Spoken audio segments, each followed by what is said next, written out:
యోబాబు అనే వ్యక్తి దావీదు కాలంలో ఇద్దరు అమాయకులను చంపాడు.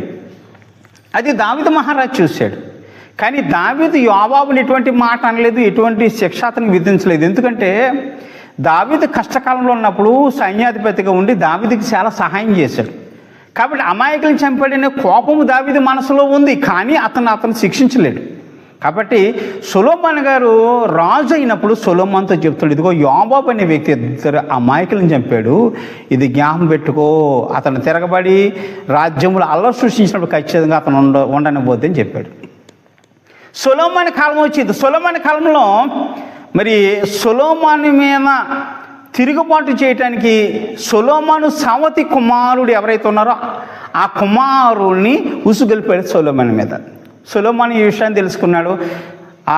యోబాబు ఎక్కడున్నాడో కనుక్కోండి అంటే యోబాబు పారిపోయి ఎక్కడున్నాడండి, దేవుని గుడారంలోకి వెళ్ళిపోయి ఆ మందసానికి 2 కొమ్ములు ఉంటే కొమ్ములు పట్టిన అలాగే నుంచున్నాడు. నేను ఇక్కడే చచ్చిపోతాను, నన్ను చంపను అని రాజుగారు మాట ఇస్తేనే బయటకు వస్తా, లేకపోతే నేను ఇక్కడే ఉంటాను అన్నాడు.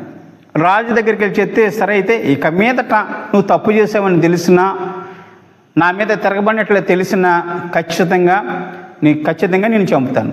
నువ్వు ఏ తప్పు పని చేయలేనంత వరకు కూడా నీ తల మీద వెంట్రుక కూడా నశించిపోదని నేను మాట ఇస్తున్నాను. బయటకు వచ్చాడండి. బయటకు వచ్చి మళ్ళీ ఏం చేశాడు, కొన్ని రోజులకి మళ్ళీ తిరగబడ్డాడు.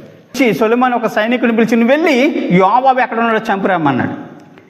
యోబాబు ఏం చేశాడు, వెళ్ళిపోయి మళ్ళీ దేవుని మందిరంలోకి వెళ్ళిపోయి మందసం కుమ్ములెట్టి కూర్చున్నాడు. అంటే మందసం ఉన్న చోటకి ఈ యొక్క శత్రువు ప్రవేశించడానికి కానీ అక్కడికి వెళ్ళి ఎవరిని చంపడానికి కానీ లేదు. ఆ మందసం పట్టుకుని అలా నుంచున్నాడు.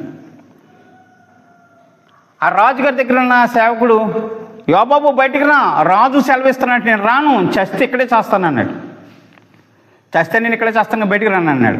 ఇదే మాట సొలొమోనుకి చెప్తే సొలొమోను అన్నాడు, అతని మాట ప్రకారమే కానీ, అతను ఏమనుకుంటున్నాడు అదే కానీ, అదే జరగని అన్నాడు. వెళ్ళి ఆ మందసం దగ్గర కొమ్ములు పట్టుకున్నట్టు యోబాబుని కత్తితో పొడిచి చంపాడు. ఇలా ఎలాంటి వాళ్ళు అంటే నిజంగా చెప్తాను, అతిశయం అంటే ఏంటంటే ఆపద వచ్చినప్పుడు దేవుని పెట్టేసుకుంటారు, ఆపద లేనని చెప్పి కూడా గొంతులేస్తారు. అలాగే ఈ వ్యక్తి